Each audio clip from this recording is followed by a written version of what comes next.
Alors nous sommes lundi, on est donc le 21 Sivan et nous sommes arrivés d'Af Nun Bet de Zvahim Nun Bet.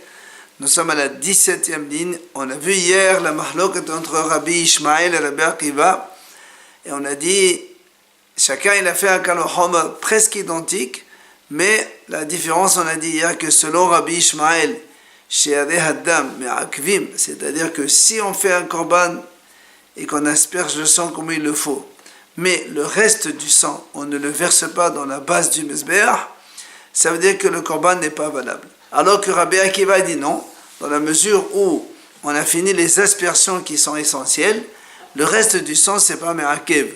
Donc on a dit c'était la mahloket entre Rabbi Ishmael et Rabbi Akiva. Rapapa Amar, il vient Rapapa, il dit non. En vérité, selon tout le monde, aussi bien Rabbi Ishmael que Rabbi Akiva, les Shiraim en me'akvit. Shiraim, c'est-à-dire les restes du sang. Quand on a fini les aspersions, eh bien, le korban, il est déjà validé. Si on ne verse pas les restes du sang, donc dans le yesod à la base du mesbéach, ce n'est pas un problème pour tous les deux. Alors, maintenant, alors c'est quoi la mahlok entre les deux? Chacun il a fait un kalohom avec un mot différent, puisque Rabbi Ishmael il a dit si déjà les restes du hatat ena mechaperet, elle ne pardonne pas, puisque ce qui pardonne la faute c'est quand on fait des aspersions, pas les restes du sang. A fortiori, le début de la ola qui est mechaperet, il faut donc la verser sur les yesod. Et Rabbi Akiva, quand il a fait son kalohom, il a dit si déjà le shiari hatat ena mechaperet ve'en ba'in lechaper, il a rajouté ve'en ba'in lechaper, ça veut dire que ça ne vient pas expier, dans le sens où si on ne le fait pas, c'est pas me'akev. Donc nous on a vu, il y avait mahloket, Rapapa il dit non, en vérité en me'akvit. Alors c'est quoi leur mahloket? Il dit ve'isve'acha ici b'misui hatat ha'of me'akev ka mefarre mon saval me'akev ou mon saval la me'akev. Il dit en fait leur mahloket elle est la suivante. Nous on sait que quand on apporte une volaille en tant que korban, eh bien, alors que quand on fait la shchita d'un animal, le Kohen réceptionne le sang de l'animal dans une coupelle, après il verse le sang, et après, ce qui reste, il va jeter dans les sols d'Amesbéach. Quand on fait la shchita d'une volaille, on ne réceptionne pas dans une coupelle.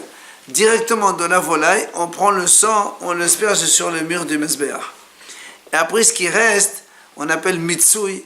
Le Kohen il prend le cou de la volaille, il le presse sur le mur pour verser le reste du sang qui coule encore. Ce qu'on appelle mitsui hatataof. C'est ça mitsui, c'est-à-dire presser pour que le sang y coule. Alors il dit c'est là la mahloket entre les deux. Que selon Rabbi Ishmael, mort savar, Rabbi Ishmael il dit dans le mitsui me'akev, c'est-à-dire que si on ne fait pas ça, ça n'invalide pas le korban. Au moins ça va, la me'akev, et selon Rabbi Akiva, ce n'est pas important. Voilà donc la mahloket. Mais shiraim, c'est les restes du sang des animaux, pas de la volaille, des animaux. Selon tout le monde, ce n'est pas me'akev. C'est-à-dire que c'est pas, si ça se perd ou ça se verse par terre ou autre, ça n'a pas d'importance, ça n'invaliderait pas le korban. Tanya kevate de Rapapa. Et la Gemara nous ramène ici une braïta qui confirme ce qu'il vient de dire Rapapa. Comme quoi tout le monde pense, même Rabbi Ishmael, que les shiraim, le reste du sang qui reste donc dans la coupelle, donc après les aspersions, il n'est pas me'akev. Qu'est-ce qu'il dit Rapapa? C'est marqué, plutôt qu'est-ce qu'il a dit la braïta?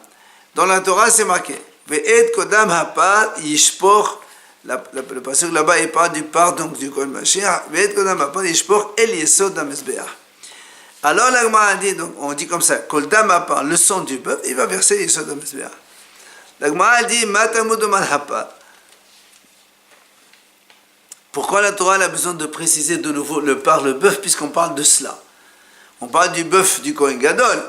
Tu aurais dit, pourquoi dam hapa?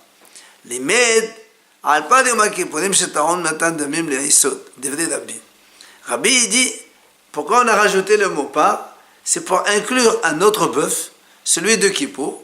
Lui aussi, il faut le reste du sang le verser dans la base du mesbéach, yesod ha-mesbéach. Ça, c'est ce que dit Rabbi. Il vient Rabbi Ishmael, lui dit, Rabbi Ishmael, je n'ai pas besoin d'un pasouk. Je fais déjà un Kal Vachomer. Comment je fais le Kal Vachomer? Je dis, Ouma, si déjà, im, mi she'en nechnas damo lifnim chova, ta'on yisod. Mi she'nechnas damo lifnim chova, et nodin she'ta'on yisod. Il dit, moi je fais un Kal Vachomer comme ça. Si déjà, celui, c'est-à-dire le Korban du Kohen Mashiach, qu'il n'est pas ta'on yisod chova, c'est-à-dire ce n'est pas une obligation pour le mettre sur le Mizbeach. Ça veut dire quoi, c'est pas une obligation? Ça veut dire que le Korban donc, du Kohen Gadol, quand est-ce qu'on l'amène? C'est quand il a fauté. S'il n'a pas fauté, il n'y a pas de Korban, il n'y a rien du tout, il n'y a pas ni verser le sang, ni rien. Et pourtant, toi tu dis, et quand, s'il y a, il faut le mettre sur le Yesod. Le bœuf de Kippour, lui, il est Chova, c'est obligatoire. Tous les Kippour, on est obligé d'amener ce Korban du Kohen Gadol. A fortiori qu'il faut le mettre sur le Yesod. Donc, je n'ai pas besoin de ton passo. Ça, c'est Rabbi Ishmael qui a dit comme ça. Amar Rabbi Akiva, vient Rabbi Akiva, lui, il dit un autre Kal Vachomer, mais presque similaire. Qu'est-ce qu'il dit?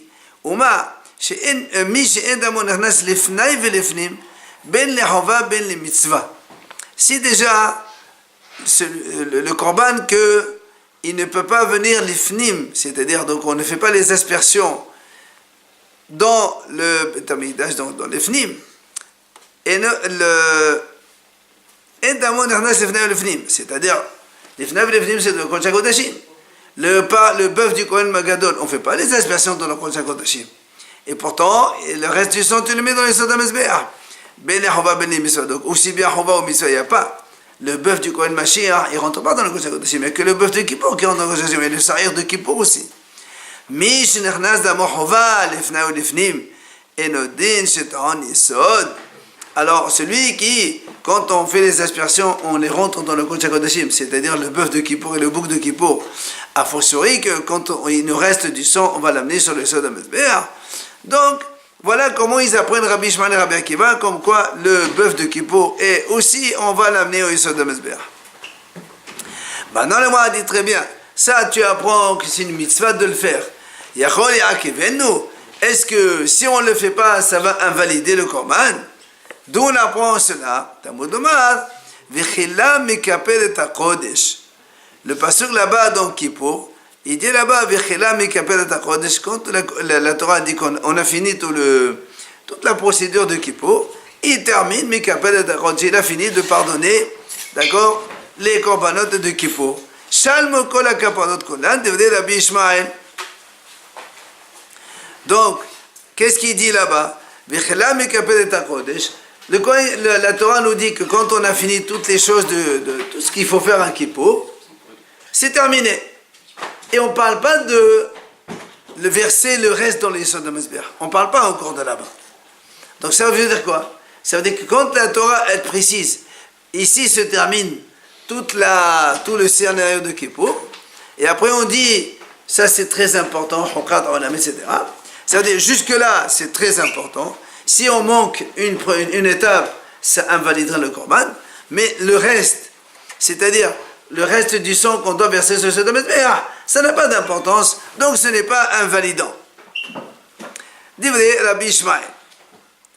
Alors, l'Agma dit, donc si déjà pour Kippour, le reste du sang, si on ne le verse pas sur le Mizbeach, c'est pas important. Alors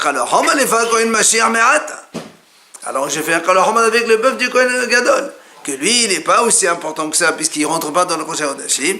C'est ce qu'il dit comme ça. Ouma, si déjà, mi she'en nechnas damo lifnim, lo chova velo mitzvah ta'on yisod, mi she'en nechnas damo lifnim ben chova ben mitzvah enodin she'ta'on yisod. Donc là aussi, si déjà le Korban du Kohen, de Kippour, non, ça c'est celui de Kohen Mashiach, le Kohen Gadol. Lui, il ne rentre pas l'ifnim, ni obligatoire, ni mitzvah.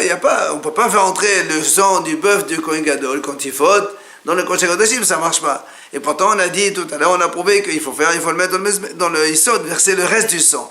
Celui, celui donc le bœuf de Kippour, a fortiori, c'est en Yisod, donc qu'il faut le mettre sur le Mizbeach. Est-ce que ça va donc invalider au cas où on ne le fait pas? Talmud Omar, ve'et kodam apad yishpoch. La Gemara a dit, ce pasuk-là, neteko hakatov la'aseh. Va'asa oshia de Mesalomah la'arshalam en ma'akvin. Il dit, parce que là-bas dans la Torah, à propos donc de sacrifice de Kippour, la Torah dit comme ça, c'est marqué, Velaka HaKohen, Venatan, etc. Tout ça, on parle de comme... et puis d'un coup, ici, on te dit, Vetadam Ishpoch. Alors, on dit, pourquoi il change la formulation? Il aurait dû dire, Veshafar et Adam. On parle tous, Velaka, Venatan, Veheza, Hakot, tous dans le même scénario. Continue, Veshafar et Adam. Pourquoi tu nous changes la formulation juste ici? C'est pour nous dire, Shirem et Salomah, la Shiram en Me'akvin. Il n'y a que celui-là qui n'est pas Me'akev. Donc verser le sang sur le Mizbeach, donc après toute la procédure du Korban, donc ce n'est pas Me'akev. Donc qu'est-ce qu'on voit ici? Que même selon Rabbi Ishmael, le Shiarei Haddam, verser le reste du sang dans le Mizbeach, ce n'est pas invalidant. Si on ne le fait pas, le Korban il est quand même valable. C'est donc la preuve pour Rapapa. Maintenant, la Maral revient sur ce qu'on a dit juste avant.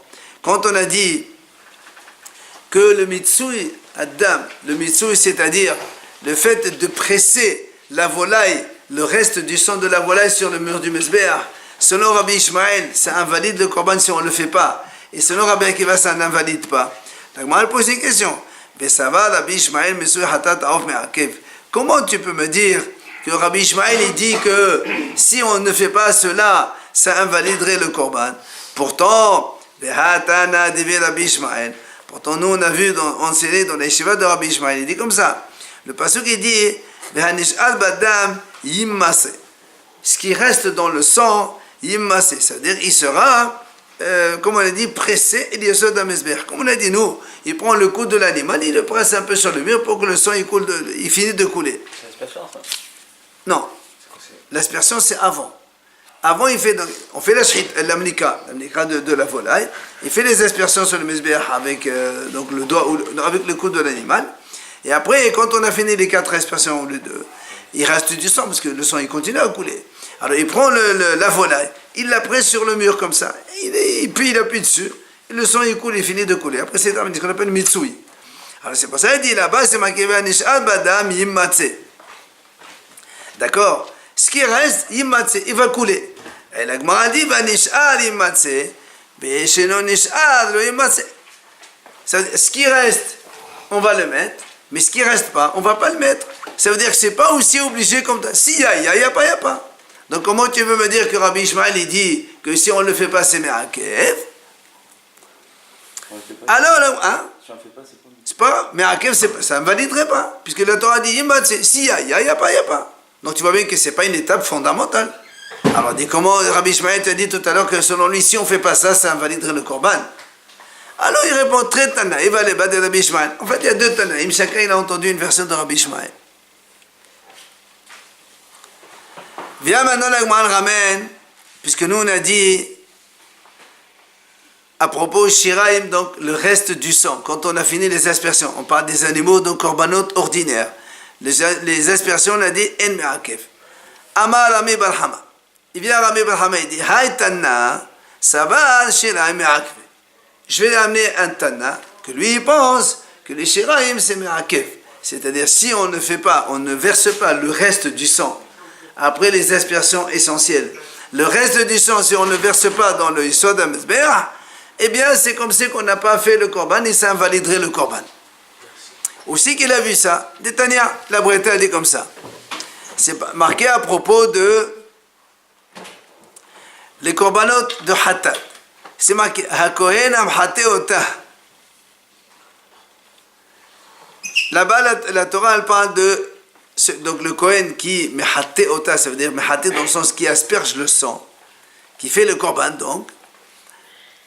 Alors la Braïta dit, pourquoi on dit un Kohen mehate ota? Parce qu'on parle de l'animal. La Torah dit, là-bas on prend le korban hatat, on fait les aspersions comme on a dit en haut, etc. Après la Torah dit, celui qui fait ota. Alors il dit, pourquoi on dit mehate ota? On parle de ça. Pourquoi tu as besoin de dire ota? Alors il dit, ota shenetan dama lema la velo, ota shenetan dama lemata. On a dit, de là on apprend. Ici on parle de quoi? On parle ota, c'est-à-dire seulement celle dont on fait les aspersions en haut. Rappelez-vous, on a dit le Korban Hatat, on fait les aspersions au-dessus du milieu du Mesbeh, ce qu'on appelle Houta Sikra, dans la moitié supérieure. Donc celle-là, celle-là dont on fait les aspersions en haut,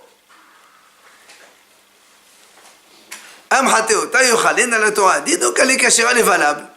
Mais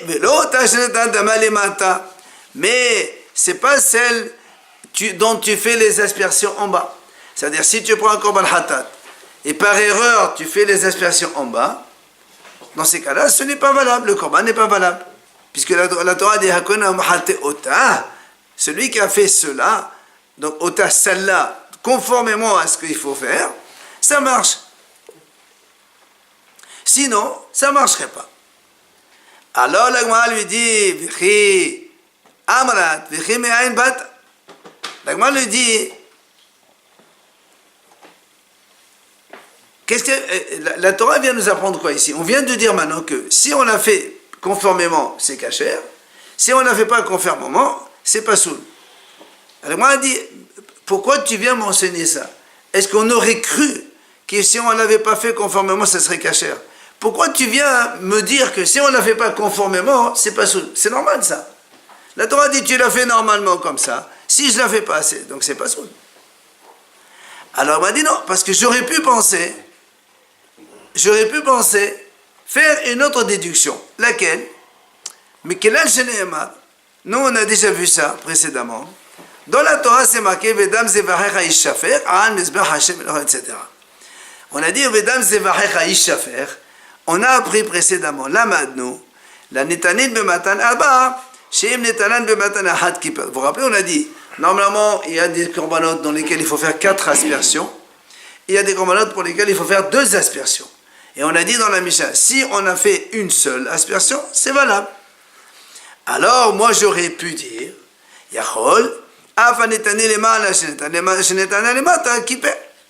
j'aurais pu dire, puisque au lieu de faire 4 aspersions, on fait une seule, c'est valable.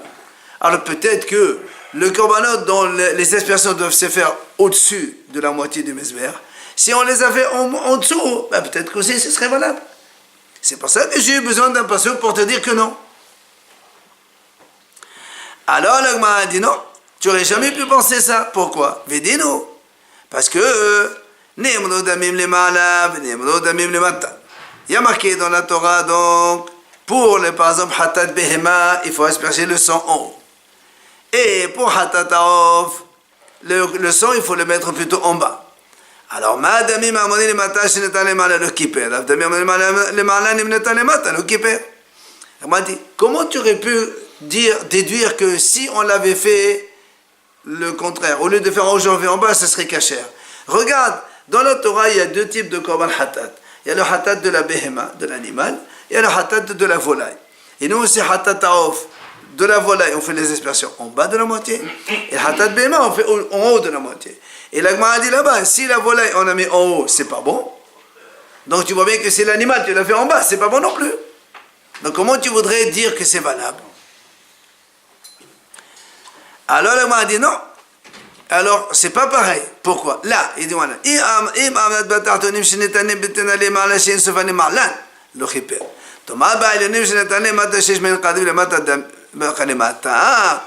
La Gemara dit, même si tu dis que la volaille et l'animal, c'est pas la même chose, je peux quand même déduire. Nous, on vient de dire que la volaille, elle se fait en bas. Si on la fait en haut, c'est pas valable. Et toi, tu veux déduire, donc l'animal, on le fait en haut. Et si on la fait en bas, c'est pas valable. On m'a dit non, pas du tout, c'est pas réciproque. Pourquoi c'est pas réciproque? Il dit parce que tu prends ceux d'en bas. Quand on fait les aspersions en bas, le sang d'en bas, il peut jamais monter en haut. Il n'y a aucune raison. Donc c'est pour ça que si tu les fais en haut, c'est pas bon. Mais le sang d'en haut, vu que le reste du sang, tu vas quand même le mettre en bas. Alors moi j'aurais pu dire, si tu as fait ça en bas, ce serait bon aussi. Donc c'est pas réciproque, c'est pas obligé de réciproque. Donc là aussi, c'est pas ça que j'ai eu besoin de passer pour te dire que non. Alors la Gemara a dit, même ça, c'est pas une preuve. Pourquoi? Damim hapnimiyim yuchiru. Regarde, on a le sang qu'on asperge à l'intérieur du Heichal. C'est une preuve que quoi? Sheish mehen qadeb bahutz. Veim netana batehla. Bahutz lo kiper. Il dit, regarde. Quand on prend, par exemple, le bœuf de Kippour ou du Kohen Mashiach, on sait que les aspersions se font à l'intérieur du Heichal. Et après, ce qui reste, qu'est-ce qu'on en fait? On le verse dans le Mizbeach à l'extérieur. Donc tu vois bien, on commence par l'intérieur et après à l'extérieur. Et pourtant, nous, on sait que si le Kohen Gadol ou le Kohen normal, il a fait les aspersions, au lieu de faire à l'intérieur, il a commencé par faire ceux de l'extérieur, c'est pas bon.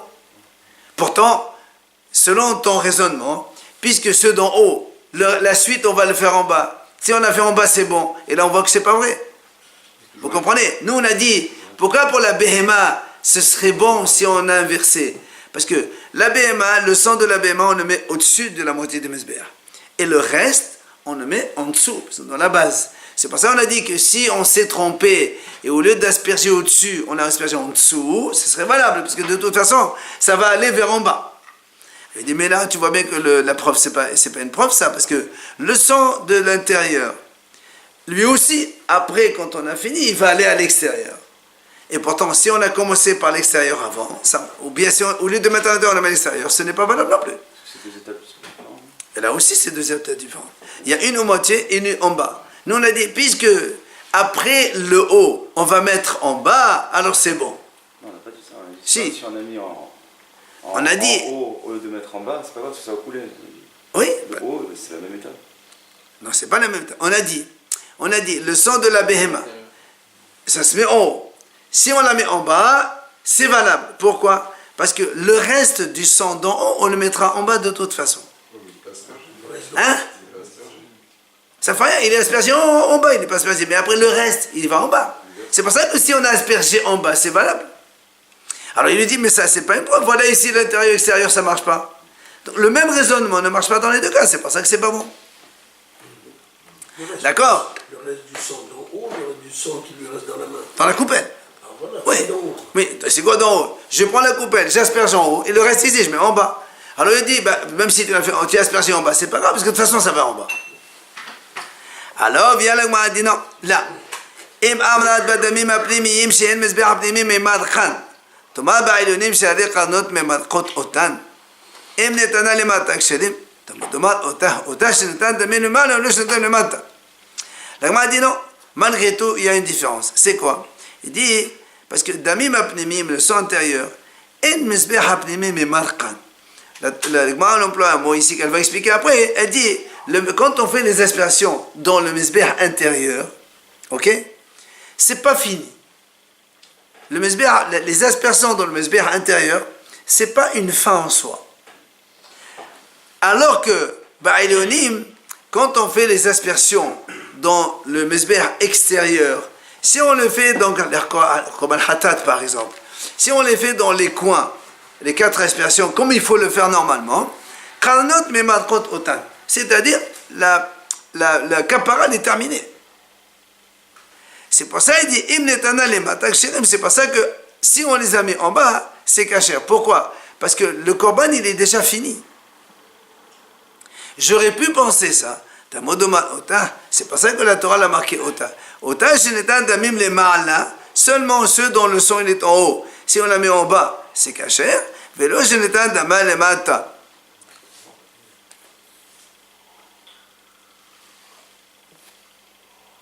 Pardon, seulement si on a aspergé en haut, le korban il est valable, mais si on a fait l'aspersion en bas, ce ne serait pas valable. Pourquoi j'ai eu besoin de ce passage? Parce qu'avec un raisonnement, comme on a vu tout à l'heure, on aurait pu déduire que c'est bon. Et la Gemara explique c'est quoi vraiment. Maintenant elle nous vient. Ça veut dire quoi? On a dit que c'est pas fini. Pourquoi c'est pas fini?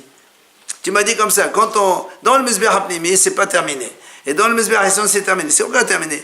Lav et le Shiraim. N'est-ce pas, on parle ici de Shiraim, c'est-à-dire, il y a un qui pense que les Shiraim, me'akev, ça veut dire que même si tu as fait les aspersions du sang dans le Mizbeach Hapnimi, ce n'est pas fini. Pourquoi c'est pas fini? Parce que tu restes encore le reste qu'il y a dans le sang de la coupelle, qu'il va falloir asperger dans le Mizbeach. Et ça, si tu ne le fais pas, c'est me'akev.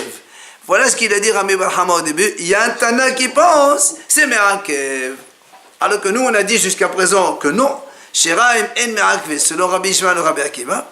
Rami Bar Hama, il vient nous amener une braïta dans laquelle on voit que Shiraim me'akvin, que si on ne verse pas le reste du sang dans le yesod ha-mezbeach, dans la base du mezbeach, eh bien le korban n'est pas valable. Alors Amal et Rava, à cela Rava lui dit, et Achi, si tu dis que c'est comme ça, Béhémet, que les Shiraim ils sont me'akev, titi beka lo hamad. Dans ces cas-là, j'aurais pu le faire avec un kalohamad plus simple, au lieu d'utiliser un pasuk. Moi, pour moi, c'est un kalohamad. C'est quoi le kalohamad? Il dit comme ça. Ma shiraim hapnimiyin, sisofan hova bahutz, asal betehla bahutz, le kiper. Hanetane lemala she'en sofan hova lemata, asal betehla lemata, nedesh le kiper. Il lui dit comme ça. Si tu dis que le shiraim c'est me'akev, comme on vient de déduire, Rabbi il dit, moi, je peux faire un kalohamad. Comment je dis comme ça? Si déjà shiraim hapnimiyin, donc les restes du sang, donc on fait l'inspiration à l'intérieur. Que, on vient de dire maintenant, sofan hova bahut. C'est obligé de les mettre après, puisque tu dis shiraim me'akvin, le reste, tu es obligé de le mettre dans le mezbeach à l'extérieur. Eh bien, si asam bateh la bahut, si on a fait au début bahut, c'est pas bon. Si tu as fait les aspirations à le mezbeach à l'extérieur, au-delà de faire à l'intérieur, c'est pas valable. Alors, maintenant, si tu prends le korban hatat normal, qu'on fait les aspirations sur le mizbeach à l'extérieur, et normalement on doit les faire en haut. Et or, nous on a vu que dans les hatat extérieurs, shiraim c'est pas me'akev. Alors donc, a fortiori, cela va asam betahla lemata et nous dit sur le kiper. C'est sûr que le korban n'est pas valable, parce que si déjà l'autre, dont tu as l'obligation d'asperger le reste du sang à l'extérieur. Si tu inverses, ce n'est pas valable. Donc ça veut dire que quand tu as l'obligation de faire ça, ça veut dire que le korban n'est pas terminé. A fortiori, ou le korban hatat, que le korban il est déjà terminé quand on a fait les aspirations dans les cornes seulement en haut, on n'a pas fait en bas. Et si tu l'as fait en bas seulement, eh ben ça ne marche pas, parce que tu n'as pas fait les aspirations comme il faut les faire. Alors, c'est pour ça que l'agma a dit, tu as raison. Et là, l'agma a dit en vérité la différence entre le mizbeach hapnemi et mizbeach extérieur, c'est pas comme on a dit maintenant chez shiraim le reste du sang. C'est pas ça. C'est parochet. Quand on fait les aspirations dans le chal à l'intérieur, on fait les aspirations sur le mizbeach et aussi devant le rideau. C'est-à-dire quand on a fini les aspirations devant le mizbeach, le korban n'est pas fini. Il faut encore faire les aspirations devant le rideau. C'est pour ça là-bas, si on n'a pas le korban, si on n'a pas fait, on a dit ça veut dire que c'est pas fini encore. Pourquoi c'est pas fini? Parce qu'il faut faire les aspirations devant le parochet, et ça c'est important. On est Kippour là alors? Non. Kippour, on rentre dans le Kodesh HaKodashim. Mais pour le parc Kohen Mashiach par exemple, le bœuf du Kohen Mashiach, on fait aussi devant le rideau, mais pas à l'intérieur. C'est pour ça qu'il dit là-bas, et la parole seulement. Le korban n'est pas fini. Ce n'est pas les restes du sang qu'il faut. C'est le sang, les aspirations elles-mêmes, elles ne sont pas finies. Puisque quand tu as fait le mezbeach hapnimi à l'intérieur, il faut aussi faire devant le parochet, et on n'a pas fait encore. Tant qu'on n'a pas fait ça, c'est pas valable. Alors que dans le hatat extérieur, il n'y a pas de parochet. Donc c'est pas ça, donc c'est complètement différent. C'est pour ça que j'ai besoin d'un passouk pour te le dire. Tu ne peux pas apprendre l'un de l'autre. Et après le rideau, c'est bon. Ça y est, on sort dehors. Ah non, mais on parle du rideau justement. C'est pas les shiraim. Mais si après le rideau, on n'a pas versé le sang, peut-être ça serait bon. Ah non, ouais, voilà, ça serait bon. Il n'y a pas de problème. Mais c'est pour te prouver que les shiraim est me'akvin. C'est pas ça qu'il a besoin d'un pasuk pour dire non. Tano Rabbanan Chachamim enseigne. C'est marqué Vichila mikaped et hakodesh. Là, à propos de bœuf de Kippour, la Torah elle finit comme ça. Vichila mikaped et hakodesh. Il a terminé donc de faire le pardon donc des kadashim. Il a fini les korbanot de Kippour. Haramim disent, comme il y a marqué, Vichila, il termine mikaper d'expier, de pardonner. Im kiper kila, im lo kiper lo kila. Rabbi Akiva dit comme ça. Ces deux-là, on apprend, on fait la jonction. Il termine d'expier. C'est-à-dire, s'il a expié, c'est-à-dire s'il a fait toutes les aspersions, alors le service, il est terminé. S'il n'a pas fait toutes les aspersions, alors le service n'est pas terminé. Ça, c'est Rabbi Yehuda. C'est Rabbi Akiva. Rabbi Akiva. Amalo Rabbi Yehuda me penemalo nomar, Pourquoi tu changes? Dans la Torah, c'est marqué Vichila Mikaper. Il finit d'expier. Bah, il vaut mieux dire comme ça, s'il a fini, alors il a pardonné. S'il n'a pas fini, il n'a pas pardonné. Alors pourquoi toi tu dis, la Torah elle dit comme ça, il a fini de pardonner. Toi tu dis, si il a pardonné, alors il a fini. S'il n'a pas pardonné, il n'a pas fini. C'est prendre l'ordre. L'ordre de la Torah dit, il termine de pardonner. S'il a fini toute la procédure, alors le pardon il est bon. S'il n'a pas fini toute la procédure, le pardon n'est pas bon. Pourquoi tu inverses? Rabbi Yehuda lui dit comme ça. Mais Pénéma le nomal im kila kiper le kila kiper.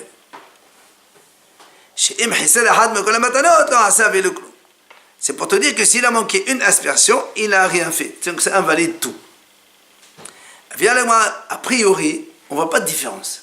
Qu'est-ce que ça change que tu dis? S'il a fini la procédure, alors le pardon il est bon. Ou si tu me dis, s'il a pardonné tout, alors la fin du service c'est terminé. C'est la même chose. C'est pour ça qu'on me dit, c'est quoi la différence entre les deux? Rabbi Akiva et Rabbi Yehuda, c'est pareil. Il dit non, il y a une différence. Rabbi Yohanan et Rabbi Shmuel et Hadaman mashma'ot dorshin et kabenayo. Alors moi il dit, un il pense mashma'ot dorshin. Mashma'ot, c'est-à-dire l'explication du passage. Comment il comprend? Un il comprend qu'il a qui perd, l'autre il comprend qu'il perd qu'il a. Ça c'est la même chose. Mais Hadaman shiraim et akvin. Un il dit non, la mahlouk entre les deux c'est shiraim et akvin. C'est-à-dire im killa, quand tu démarres par im killa qui perd. C'est ça. Killa, s'il a terminé quoi? Il a terminé de faire toutes les aspersions, inclus les shiraïm. Si tu as fait tout ça, alors qu'il perd. Sous-entendu, s'il n'a pas fini tout, c'est-à-dire il a fait les aspersions, mais il n'a pas versé dans le yisod, il n'a pas pardonné. Donc lui, il pense shiraïm akvin. Alors que l'autre, il dit non, qui perd. C'est quoi le kapara dans le korban? C'est pas les shiraïm, c'est les aspersions dans les coins, dans le mesber. Qui perd, tu as fait tes aspersions, ça y est, comment? Qui l'a? Les shiraïm, c'est pas important. C'est ça la mahlouk entre les deux en fait. Toi tu dis c'est presque pareil. En vérité, c'est pas presque pareil, c'est complètement différent. Et bien l'Agma nous dit, puisque on a dit un c'est Rabbi Yohanan et l'autre c'est Rabbi Yoshua ben Levi, Tistayem, et ça paraît logique. De Rabbi Yoshua ben Levi, c'est Rabbi Yoshua ben Levi qui a dit la mahlouk entre les deux, c'est quoi? C'est est-ce que shiraïm est akev ou pas? Selon Rabbi Akiva, shiraïm est akvin, selon Rabbi Yehuda, non. Comment tu sais? On m'a dit voilà, de Amar Rabbi Yoshua ben Levi. לדברי האומר שיריים מעכבין, מביא פר אחד, ומתחיל בתחילה בפנים. Là-bas, on parle de Kippour. Donc, vous savez, dans Kippour, il y a trois types d'aspersions. On asperge dans le Kodesh HaKodashim, après devant le rideau, après sur le Mizbeach intérieur, et après le reste, on jette dehors. Là-bas, l'Agma a dit, si on a fait les aspersions à l'intérieur dans le Kodesh HaKodashim, après le sang, il s'est renversé. On fait quoi? On égorge un nouveau bœuf et on continue. On ramasse pas. Comme on avait vu. Tu ramasses par terre. On avait vu ça peut-être. Oui, on a vu que Bedi Avad, que si ça s'est versé de la coupelle, bon, peut-être que le Kohen Gadol et Kippour, c'est pas une. Ou peut-être que le bœuf de Kippour, c'est pas pareil. Il faut voir pourquoi. C'est pour Pessah qu'on a eu ça. Quand on ramasse. C'est pour pardonner tout. Oui, on a vu si ça s'enverse dans la Hazara. C'est vrai. Mais là, on est dans le Echad, peut-être c'est pas pareil. Ouais, peut-être. On est obligé de dire non. Parce que moi, on a dit là-bas, justement, on égorge un nouveau bœuf. Et on continue. Et quand on continue, ici, on a fait des aspersions sur le rideau, et la coupelle se renverse. Alors, on fait un troisième bœuf. Et on fait les aspersions sur le Mizbeach. Après, on a dit, ici, on fait la Mizbeach, donc, on a fait les aspersions, et ça se renverse. Alors, il a dit comme ça, on égorge un bœuf, et on ne peut pas prendre le sang et le mettre que sur le Mizbeach, que sur le dehors, ça fait shiraïm. On n'égorge pas un Mizbeach pour les shiraïm. On est obligé de refaire une aspersion sur le Mizbeach, primer la dernière et continuer. Parce que si tu ne fais pas, ça ne fait pas shiraïm.